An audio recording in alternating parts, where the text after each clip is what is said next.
Bangré, l'accélération, c'est bien fait, il est passé. Il a du feu dans les jambes. Le bon ballon, c'est bien. Gélabert essaie de se retourner, redonne encore. Le centre, pourquoi pas?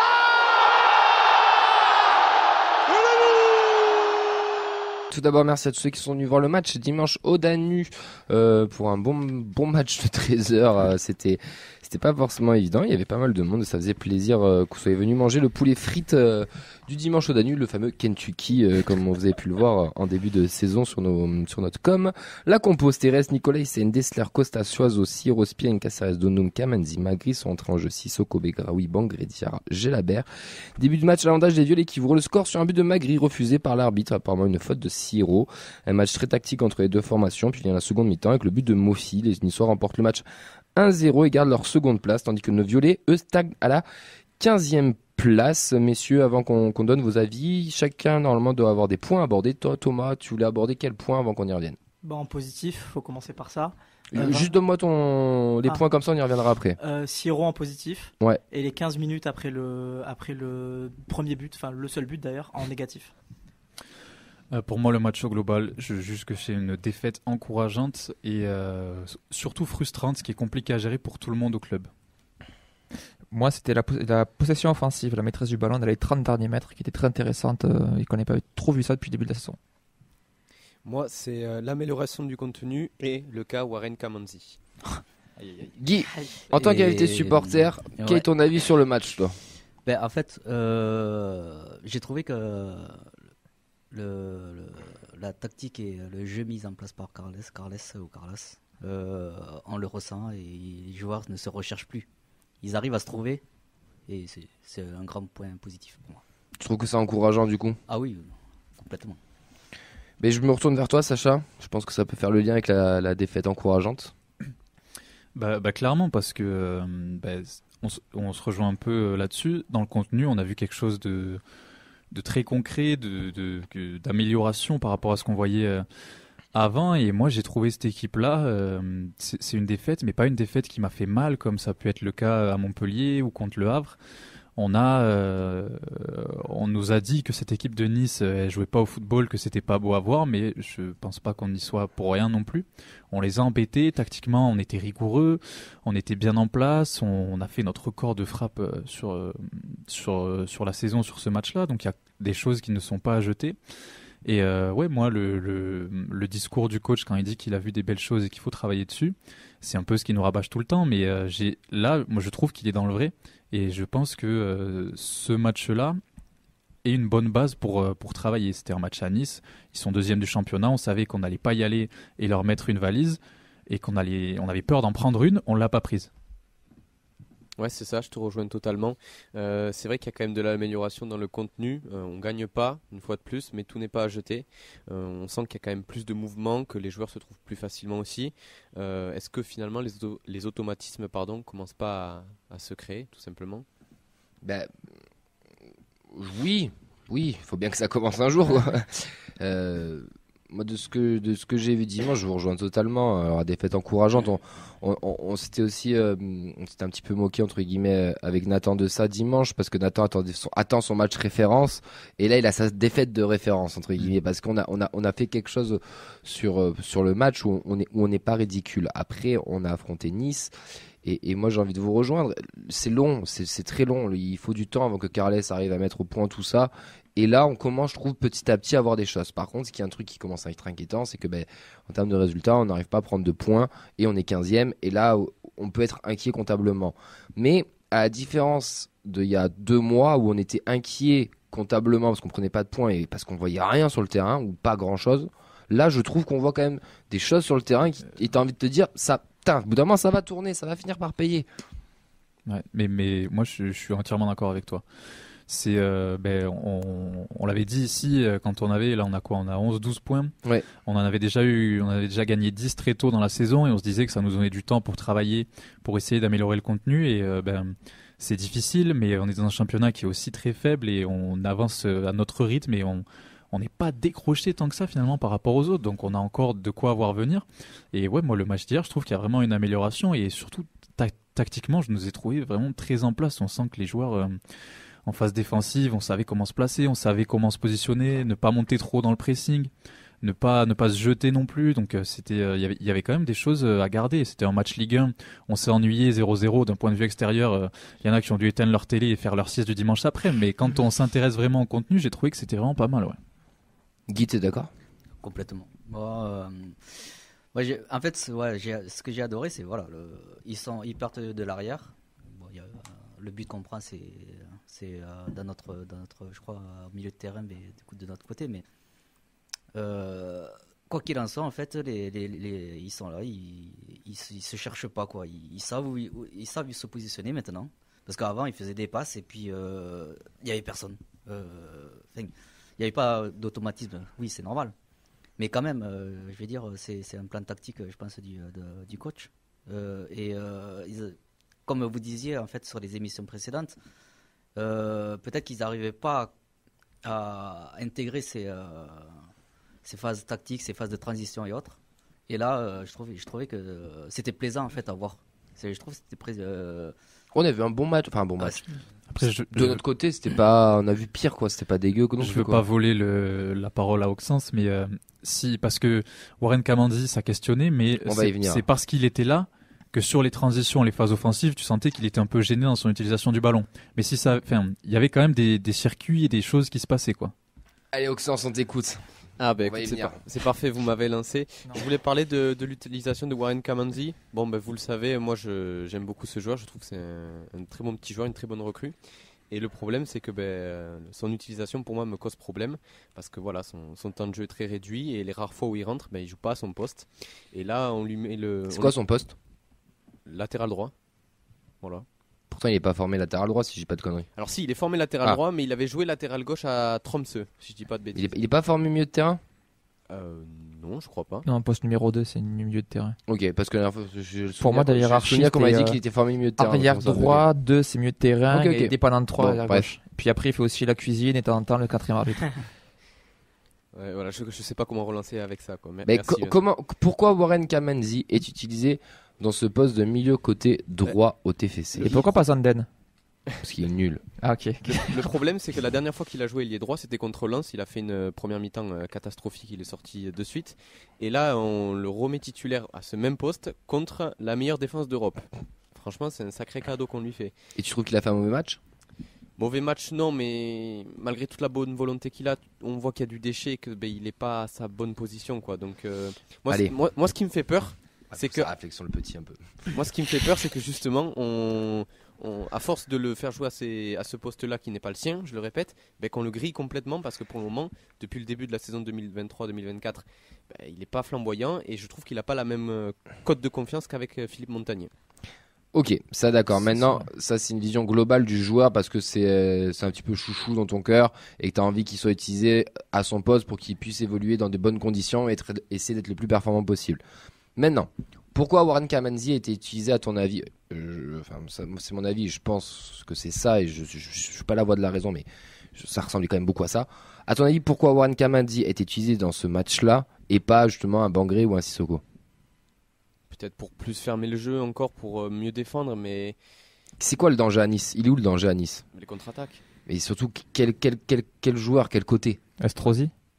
Non, Boga joue à gauche. Boga, c'est le facteur X de cette équipe de Nice.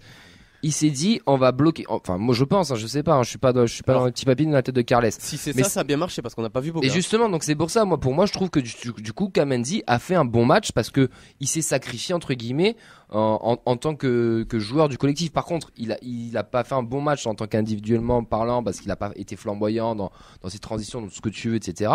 Mais il a fait un bon match que Boga, on l'a pas vu. Il a fait un bon match avec Dessler parce que je pense qu'il y avait une association qui était mise en place pour bloquer les couloirs et bloquer Boga. Comme quand on a pu voir Soiseau Diarra sur différents matchs face à Liverpool, face à Paris, je crois, ou d'autres choses. Puis je pense que son match à Lens, il faut pas vraiment en tenir compte. Il avait Kevin Keben derrière lui, si je dis pas de bêtises. Oui. C'était compliqué pour tout le monde. On a fait un non-match, on n'a pas joué, on a subi. Et il a subi les foudres un petit peu de tout le monde parce que il a pas été bon, mais c'était un contexte totalement différent. Là, je pense que sur le match de dimanche, il avait déjà plus de certitude. Il savait pourquoi il était aligné là et il a fait ce qu'on lui demandait de faire. Et c'est pas non plus un cancre balle au pied, il sait se débrouiller. Juste, il y a des fois où, quand il fallait changer le jeu ou basculer, il avait un petit peu de mal. Mais le choix, c'est pas l'incohérence totale non plus pour moi, je trouve. C'est un choix tactique. T'es d'accord avec ça ou pas, Oxford ? Non, mais c'est pour ça, moi je suis d'accord. C'est vraiment un joueur qui, pour moi, a une bonne utilisation du ballon. Il utilise bien son corps, il a un vrai QI football. Et justement, je répète, je trouve dommage de le griller en le mettant toujours à un poste qui n'est pas le sien. Parce que vu de l'extérieur, on va se dire. Mais c'est pour le collectif. Ouais, mais bon, quand on voit le temps de jeu actuel qu'il a jusqu'à présent, je suis pas sûr qu'il s'éclate, quoi. Mais on s'en branle qu'il s'éclate. Nous, on veut qu'il ait des résultats et qu'il soit là pour l'équipe. Enfin, le coach, c'est ce qu'il veut. Tu vois, un joueur, t'es joueur de foot. Il y a des fois, tu aimes jouer neuf. Il y a des fois, t'as bien dépanné sur un côté. Et pourtant, t'es pas vraiment meilleur sur un côté. Mais non, mais c'est vrai. Mais parce que le jeu le demandait ou un effectif demandait un cours d'effectif. Non, c'est pas pour te casser, mais c'est dans le sens où t'as dépanné, dans le sens où parce que l'effectif demandait à ce que tu joues là à ce moment donné là. Je pense qu'on est dans le même registre pour Warren. Par contre, là où je te rejoins, je sais pas si tu l'as dit ou si tu l'as écrit, qui rejoue une fois latéral droit pour faire souffler Dessler. Là, par contre, ça pourrait peut-être être plus sympathique pour lui et aussi le récompenser de ce sacrifice entre guillemets. C'était ce que je voulais dire. Ah bah, pardon, c'est parfait, tu me lances. Attention à Dessler, parce qu'à un moment il va se faire mal et on va déshabituer Kamandi du poste de latéral droit et ça va mal se passer parce qu'on n'aura plus personne à droite. Enfin, le temps qu'Kamandi se remette dedans, ça va être compliqué. C'est des pros, mec, ils ont besoin de 3 minutes même, pour se remettre dedans, même pas 30 secondes. Enfin, on va griller Dessler qui est une pièce essentielle de l'équipe. Attention, faudrait peut-être faire tourner aussi un peu. Surtout qu'il a, si je ne veux pas dire de bêtises, c'est pas le seul qui a pas tourné en défense. Il me semble qu'ils sont tous au moins eu un match de repos. Aussi, non Nicolas Hyssen n'a pas eu aussi un match de à repos. Lens, il jouait pas du coup Dessler. Ah, c'est Lens, ok. Mais ouais, par rapport aux autres années où on sentait qu'il y avait des baisses physiques aussi, ce serait bien de le faire tourner. Tu veux quelques commentaires sur Facebook? Oui, sur les réseaux. On a Chocoin 31 000 qui nous dit stade de fou à la 20e, il y avait 35 passes du TEF dans les 30 derniers mètres contre 8 pour Nice. Plutôt bien, si on avait évité ce but, on aurait pu parler de match référence. Lucas nous dit belle entrée de Sissoko, Siro encore bien, les internationaux cuits comme prévu, arbitre vraiment nul. Il y a Olivier aussi qui dit que le but était valide et que ça changeait tout. C'est Tolosa nous dit tu veux revenir maintenant sur non mais c'est vrai qu'on en a pas parlé du but, mais on l'a évoqué vite fait. Bon, on va pas revenir dessus, c'était sifflé, mais c'est pas le même match et oui, il doit y avoir but, ça doit être validé. Bon bah ça a pas été le cas, c'est vrai que ça change la physionomie du match et c'est vraiment dommage. Parce que si ce but est là, au pire tu fais 1-1 et t'as peut-être pas le même regard sur le match en tant que supporter aussi. On a c'est Tolosa qui nous dit très encourageant ce match. On commence à mettre les joueurs à leur bonne place, sauf Kamanzi qui n'a pas été mauvais non plus. Maintenant il faut prendre des points. Les 2 prochains matchs vont être très importants. Henri nous dit en fin du jeu. On a Clément qui nous dit très frustrant parce qu'on fait un très bon match dans l'absolu, mais comme d'hab on se crée trop peu d'occasions donc on est puni. Je regarde aussi, il parlait aussi de Boga qui a pas fait non plus un beau match, cela dit. Et parce que Gamenzi Desla l'a bien muselé. Ouais. Enfin, et pour Boga, Laborde, tous. Oui, ils ont pas été très visibles. Et pour terminer, 2 derniers commentaires sur Twitch. Donc on a Backtro qui nous dit il y avait de belles actions qui restent à concrétiser. Et c'est Tolosa qui nous dit par contre un peu déçu de Magri qui avait une bonne carte à jouer sur ce match. Messieurs, on a notre plus fidèle auditeur qui est avec nous. Non, il est pas encore avec nous, faut qu'il rappelle, le téléphone a merdé. C'est pas grave. Vincent, tu parlais de la bonne utilisation du ballon. Mais ça rejoint un peu ce que dit Guy sur le fait que ça commence aussi à prendre. Alors, c'était attendu aussi parce qu'on savait que Nice était une équipe qui allait nous attendre, donc on savait que logiquement on aurait des ballons dans leur moitié de terrain, mais en fait très tôt dans le match, on a eu des phases où à part Reste, on avait tous les joueurs qui étaient dans la moitié de terrain niçoise, en faisant bien circuler le ballon, ce qui était assez intéressant, assez plaisant à voir. Donc là où c'est pas normal, c'est-à-dire qu'on a encore eu des phases de tricotage, c'est-à-dire qu'on a eu un nombre de ballons de la surface. Pour moi, c'est pas normal. C'est la surface, t'arrives à faire des passes à tricoter, ça veut dire qu'il y avait la place aussi pour tirer. Donc c'est un petit échec sur ça, mais de l'autre côté, c'est dur d'en vouloir. C'est quand même le match où on a le plus frappé aussi. Donc il est le moins cadré. Ah bah, exactement. Bonsoir Charles. On fait sacré Dieu toi aussi, hein, toi et moi. Et donc oui, c'est une bonne chose quand même cette possession là. Donc peut-être que là on voit les prémices de ce que veut mettre en place Carles, cette possession où on a l'impression qu'à chaque fois qu'il y a un ballon reçu, on sait déjà ce qu'on va en faire. Et surtout se faire ça à Nice, qui est une défense qui est quand même bien en place, même si c'est pas une défense agressive, c'est plus une défense de zone, de bloc, de handball on va dire. C'est assez prometteur pour la suite, surtout quand on va jouer des équipes qui sont un peu plus malades aussi. Bonsoir Charles, comment ça va? Docteur, ça va pas trop. Ah, pourtant, on a eu une prestation hier normalement. Hein. Ouais, exactement. On en a un petit peu, on en a parlé bien avant. Hier, il fallait que je discute. Mais justement, en débrief de notre conversation, je pense que là, je commence à devenir schizophrène avec mon club. Donc, c'est pour ça que je vais vous parler de ma pathologie. Donc, il y a un premier Charles qui dit c'est peut-être la meilleure première mi-temps qu'on ait faite au niveau tactique, au niveau de réponse. Donc, j'ai envie de dire félicitations, monsieur Novets. Ouais. Et ça, c'était pas souvent que je le dis. Sierro en fait au niveau. Donc, ça, vraiment, voilà. Mais il y a un autre Charles qui panique et qui se connaît le calendrier qui arrive, les échéances qu'on a. Et bon, si on commence à parler vraiment que terrain avant de parler échéances à venir, moi j'ai été content de plusieurs joueurs, dont Kamandi, parce que même si Kamandi, offensivement, on ne s'attendait pas à ce que ce soit Ben Arfa, ce qui nous intéressait, c'est qu'il bloque Boga. Donc si Boga on l'a pas vu, c'est parce que Kamandi et Dessler l'ont bien muselé. Il y en a un quand même qu'il va falloir qu'on parle, parce que si ça s'appelait Sierro Stein Spearing, je pense qu'il en prendrait plein la gueule. Il m'a devancé. On allait y venir juste après, mais. Ah, pardon. Mais très bien. Écoute, on va pouvoir le mettre sur la table. Je vois que sans qui bout derrière. Pour moi, Stein, je l'ai mis dans mes points. J'aimerais qu'on en parle parce que je le trouve un petit peu en dessous. Et quand Stein est en dessous, l'équipe est aussi en dessous. Et quand il est bien présent, l'équipe est bonne. Mais moi, je trouve que ça fait 2-3 matchs, c'est pas flamboyant, c'est pas foufou, quoi. Mais Camille, c'est la faute au fait qu'il joue pas l'Europe et qu'il n'y ait pas de Coupe de France avant l'année prochaine. Donc si tu veux, il a qu'un match pour se mettre bien. Les matchs de championnat, on sait tous les résultats qu'on a en ce moment et qu'on a depuis le début. Donc forcément, c'est compliqué pour se mettre dans le mouvement. Et ce qui s'est passé dans ce match-là, là où on peut reprocher une petite chose à notre coach, c'est qu'il a manqué d'un créateur. Quand tu vois trois milieux à vocation défensive, ça va être compliqué, tu sais, de créer du jeu. Et là où je rejoins pas Vincent ce soir, paradoxalement d'ailleurs, c'est que oui, on a été dans les 30 mètres de notre adversaire. Oui, on a frappé, mais non, on n'a pas été dangereux. Non, on n'a pas été tranchant. Non, on n'a pas créé de décalage. Non, on n'a pas. On a fait de la défense. Tout ce que tu as dit avant, je suis d'accord, le décalage, je suis pas d'accord. Quand tu fais 20 centres dans un match, c'est que tu as créé des décalages. Ouais. Ah bah oui. Oublie pas qu'on a un club data, bordel, on se sert des stats. Hein. Non, voilà, après. Mais pas tranchant, je suis d'accord. C'est juste pas tranchant, c'est ce qui m'a un petit peu embêté. Et les changements à la 79e, je les trouve pas non plus intéressants. Il y avait largement le temps de les mettre avant, surtout qu'on était mené à 0 depuis un petit moment à ce moment-là. Donc il y avait quand même moyen d'avoir un peu plus de percussion avec Sissoko bien avant surtout. Et là où je deviens malade, c'est qu'en fait, moi, je me rends compte que finalement là, ce qui va nous arriver, ça va être des échéances très très importantes, dont Rennes, dont Monaco, dont Lorient. Et tout ça mis bout à bout ne me met pas en confiance parce que on va encore trouver des circonstances atténuantes en disant on a fait du beau jeu, mais le score il est pas ouf parce que forcément c'était Rennes qui va mieux avec le nouveau coach qu'ils ont. Attends, parce que là tu parles dans du football fiction. Juste, t'as déjà dit pas mal de choses, on va essayer de rebondir sur tout ce que t'as dit. Non, t'inquiète. Par rapport au fait qu'on devant techniquement on a du mal. Thomas, est-ce que tu rejoins un petit peu ça? C'est sûr que sans ailier droit déjà. C'est plus compliqué d'être meilleur techniquement. Et puis aussi au milieu, il manquait Schmitt. C'est très important. C'est vraiment, au milieu de terrain, c'est celui qui ressort le plus depuis le début de la saison, je trouve. Donc c'est sûr que sans lui, c'est plus compliqué. Et c'est vrai que peut-être Gelabert au milieu, à la place de Caceres qui revenait de sélection. Ça aurait pu être intéressant.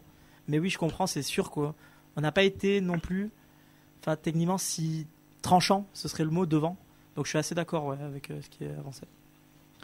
Ouais, plutôt d'accord aussi, mais quand même un petit peu compliqué parce que forcément on a un milieu plus à vocation défensive, mais quand tu regardes, ça a aussi marché. Sofiane Diop, il n'a pas été dangereux.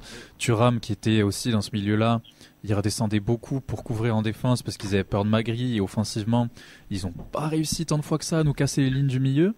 Et les changements, ça aurait pu apporter plus, mais j'oublie pas quand même que la plus belle action du match niveau football, donc quand Dante là il fait une montée, qu'ils enchaînent des passes en une touche et que Guessant il rate c'est quand on fait rentrer Sissoko Bangré, que du coup on se déséquilibre totalement. en sachant que on pouvait avoir des coups de pied arrêtés, des trucs dangereux. C'est compliqué à mettre en place, mais peut-être que ça arrive un petit peu tard, ouais, mais on n'allait pas partir à l'abordage non plus. La rentrée de Sissoko et de Bangré, toi t'as estimé qu'il l'avait fait un petit peu trop tard. On a vu pas mal de choses autour de ça. Guy, est-ce que toi tu penses que c'était il a peut-être dû le faire rentrer 10 minutes plus tôt? Je pense que c'est parce qu'il voulait pas que Nathan fasse un coma éthylique avec. Oui, alors oui, très bien, parce que tu viens de spoiler, mais on a fait un petit jeu, c'est vrai que je peux le dire, mais on a fait un petit jeu, c'est que Nathan a dit qu'il buvait une gorgée par chaque passement de jambe de Sissoko. Sissoko a joué 10 minutes, il a touché 16 ballons, il a fait 8 passements de jambes, 4 dribbles tentés pour 2 seulement réussis, et Nathan a fini une pinte en moins de 10 minutes. C'est le meilleur jeu de la Terre, je suis désolé. Ah mais nous ça nous a fait notre fin de match. Avec tout le bar qui reprend sur le relais à chaque fois, c'était très très drôle. On va l'instaurer, ça va être sympa. Je suis d'accord que en fait il fallait les faire rentrer à la 70e. Pour moi, à 70e c'était bien. Voilà. Tu prends, enfin il s'acclimate sur le terrain. À 10 minutes de la fin, quand c'est un peu galère, t'as je sais pas combien de jambes adverses devant les buts. Pour éviter de s'en prendre un, ça devient compliqué. Et même avec le nombre, ils sont combien? Ils sont 10 ou allez 8 dans la surface, 8 x 2 ça fait 16 jambes. Je veux dire à un moment donné. Mais d'ailleurs on a 8 tirs contrés je crois. C'est le moment peut-être de faire la stat, après je te redonne la parole Charles. La stat d'Auxence qui était en rapport avec les titres d'ailleurs. Avec les tirs, n'importe quoi. Ouais, c'est ça, la stat du match de TFC Nice, c'est 19. Bon, on en a un petit peu parlé entre temps, mais face à la forteresse niçoise, le TFC a pourtant bel et bien tenté sa chance. Les Violets ont tiré 19 fois au but, et c'est la stat à retenir, puisqu'il s'agit tout simplement du record depuis le début de la saison. Jamais les hommes de Carles Martinez n'avaient autant frappé. Donc ces 19 tirs, ils se déclinent en 4 catégories. Je m'appuie sur les stats officielles de la Ligue 1. On a 14 tirs à l'intérieur de la surface, 5 tirs à l'extérieur. 3 tirs cadrés, donc les 2 frappes de Sissoko et celle de Gelabert, et enfin 8 tirs contrés par les jambes niçoises. Est-ce que pour vous, c'est une preuve que le TEF commence à trouver ses repères, ou est-ce qu'au contraire, c'est Nice qui a trop reculé et qui a bien défendu, tout simplement? Allez Charles, elle est pour toi celle-là. Les deux. Tu aurais dit pareil. Les deux en général, parce que les deux, parce que de toute façon, j'ai bien vu le schéma niçois. Le schéma niçois, il est simple, c'est du 1-0 et puis après on se passe en bloc médian en bas, donc où on sert vraiment les lignes entre les milieux défensifs et le défenseur central. Donc forcément, qui dit une équipe qui recule, ça crée forcément comme un échiquier des occasions pour l'autre. Maintenant, voilà, pour revenir à ça, je suis partisan plus du fait moi je préfère en prendre 2 en essayant de faire des changements plus tôt que 1 pour pas déséquilibrer. Je m'en fous de prendre le but à la fin de Nguessa au final. Je préfère juste que les joueurs s'acclimatent comme l'a dit monsieur avant, où forcément ça sera plus intéressant pour que les joueurs prennent confiance et créer du dynamisme. Sissoko, il y a une hype autour de lui que je peux comprendre, que je veux entendre, il n'y a pas de souci. Mais notre cher ami Sissoko, qui l'a vu jouer un match entier totalement là autour de la table? Voilà. En préparation. Ouais, ok, en préparation. Donc même pas. Personne ne l'a vu. On ne sait pas ce que ce mec vaut. Il a 20 ans. Il est bourré de talent techniquement, balle au pied, ça se sent. Hein. Faut pas être aveugle pour voir qu'il a pas un truc.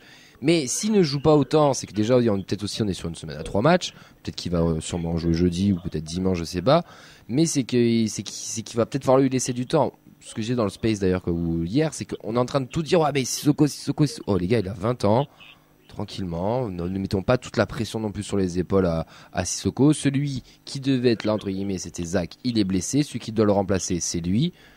Mais il va falloir un peu de temps. Et quand on a vu ça rentrer, oui, elle fait plaisir parce qu'il amène ce petit truc, ce petit grain de folie. Mais voilà, 8 passements de jambes, 2 seulement réussis quoi par exemple. Donc je veux bien, mais après, j'imagine bien voir titulaire pour le premier match de Coupe de France. Ouais.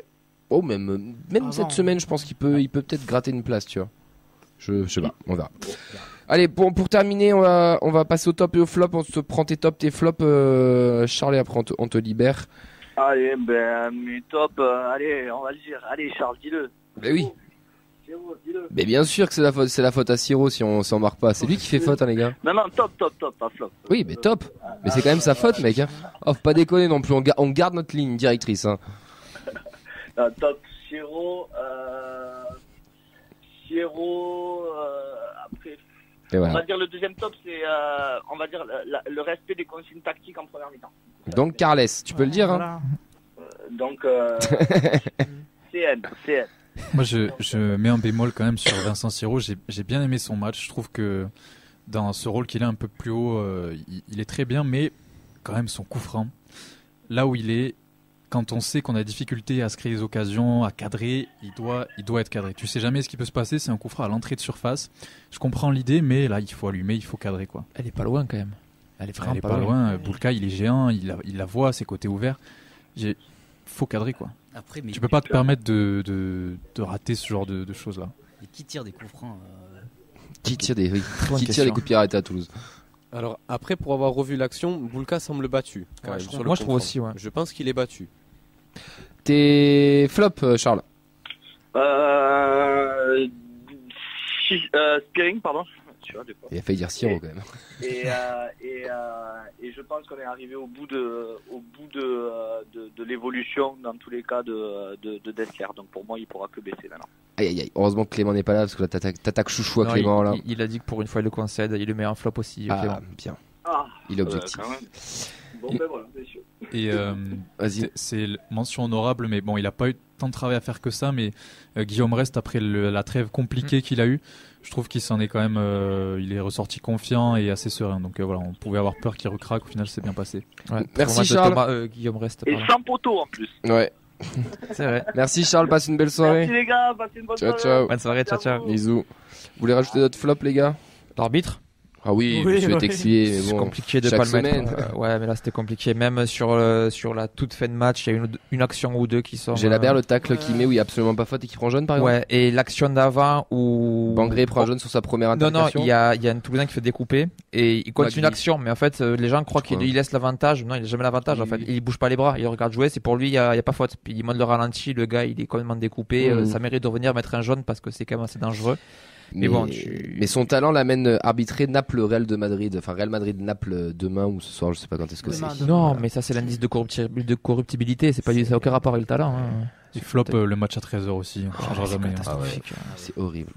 D'ailleurs, ce qu'il nous disait Pascal, qu'on salue d'ailleurs, qu'on remercie, il nous a créé un chant qu'on va vous imprimer, qu'on vous diffusera au Danube parce que ça, quand il faut féliciter le travail qui a été fait. Qui nous disait, j'ai dû mettre mon réveil pour aller voir le match et que c'était même pas pour partir en dep. Et c'est vrai, je le rejoins. On a dû tous mettre un réveil pour venir au Danube. Alors que merde quoi, enfin c'est dimanche. Ouais, c'est à 13h, franchement, c'est à la limite de l'acceptable quand c'est à domicile et encore c'est chiant, mais à l'extérieur, te motiver, te lever pour. ouais, c'est compliqué. Mais c'est quoi. pour vendre la Super Ligue 1. aux Ouais, yeux de tous. le milliard. Franchine, on regarde un Nice TFC, génial. Bah, c'est pour ça que l'année prochaine ça disparaît. Messieurs, en tout cas, on est 15e. C'est vrai que comptablement, c'est pas forcément la joie, on va pas se mentir. Mais il reste des matchs. Tout à l'heure, Charles a commencé un petit peu à en parler. Mais il nous reste plein de matchs. Et si on prend tous nos points sur des matchs à domicile ou même face à Lyon, qui est encore plus catastrophique que Angers à la même période l'année dernière. 3 points top 10, hein. Oui, c'est pas, on n'est pas, je crois que c'est Sacha qui le disait, on n'est pas à la ramasse non plus. Mais maintenant, par contre, il va falloir qu'on engrange des points et vous allez voir, ça va commencer dès dimanche prochain. Et Dès jeudi. Et on va y venir. Mais un dernier petit argument aussi qui est intéressant, c'est qu'on a un goal average acceptable. Parce que quand on regarde les concurrents, nous on a moins 4, on regarde Lorient, Clermont qui sont à moins 7, moins 9, Lyon à moins 12, Strasbourg, Nantes devant nous qui sont à moins 6. On a quand même un petit avantage qu'il faudra savoir conserver aussi.